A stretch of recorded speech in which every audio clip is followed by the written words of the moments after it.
I'll come back to you guys more often. Enjoy that. So thanks for coming, everyone. You know everybody here, so let's get straight into it.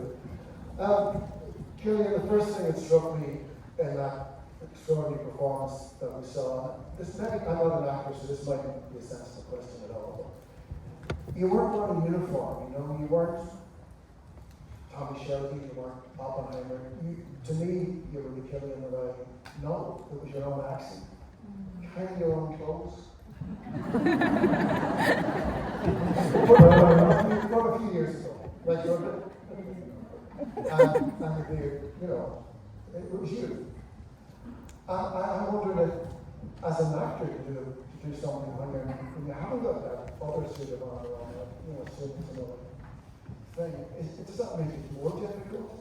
Less difficult? I have no idea, but I found it strange to watch, It was very different because myself and Max know each other very, very well, trust each other a great deal, and I knew that it's a very special thing to try and adapt this novella, which is a really powerful piece of writing and very special to me. And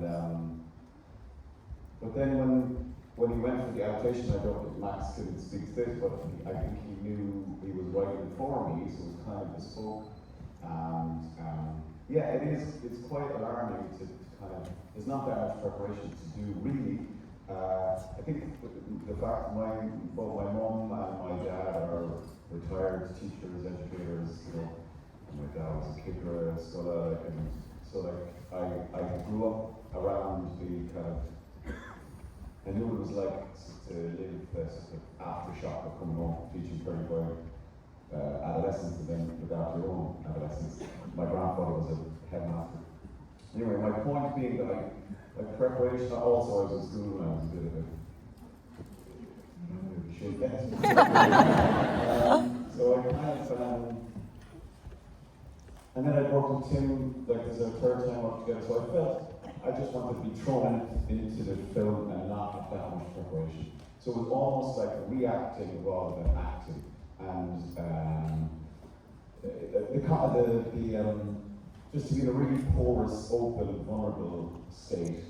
And we shot the film chronologically, which was huge. So stuff was happening as the characters, like for me and Jim, we were experiencing what was happening as the characters were experiencing it. So it was a very different shoot to a normal shoot for all of those reasons. And yes, you don't have the normal armor of an accent or a big costume, but the costume we spent weeks and weeks trying to get the costume right, because we're only in one costume, and that's to reflect all of this,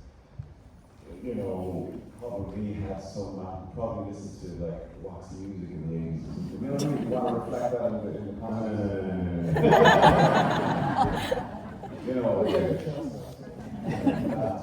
Yeah, it does. But again, not being an actor, I'm curious about it. I know he's acting. But does that film take more out of you than all the things you've done? Because of it. I mean, what's getting you in at the end of it? You get it, inevitably you get locked into it and you exchange atoms, I think, with the character. Like, as you've seen the film, it's quite intense and he's struggling. They're both struggling. They're almost like the flip side of a coin and they can't reach each other and the struggles are quite intense and it starts off bad and then it gets really, really bad. And so yeah, living that every day, I think all of us felt it. All of us who were on set, we're jumping around and having a laugh, and even the crew, everybody could feel like we were going to places that were tricky, So it does take, but that's, if you want to do good work, you got to do it really, really seriously. So we always went for it. Now we have a full hour here, and I want to make sure everybody gets equal time, so don't worry about the call yet. We'll get around to you in a minute, that's for sure. But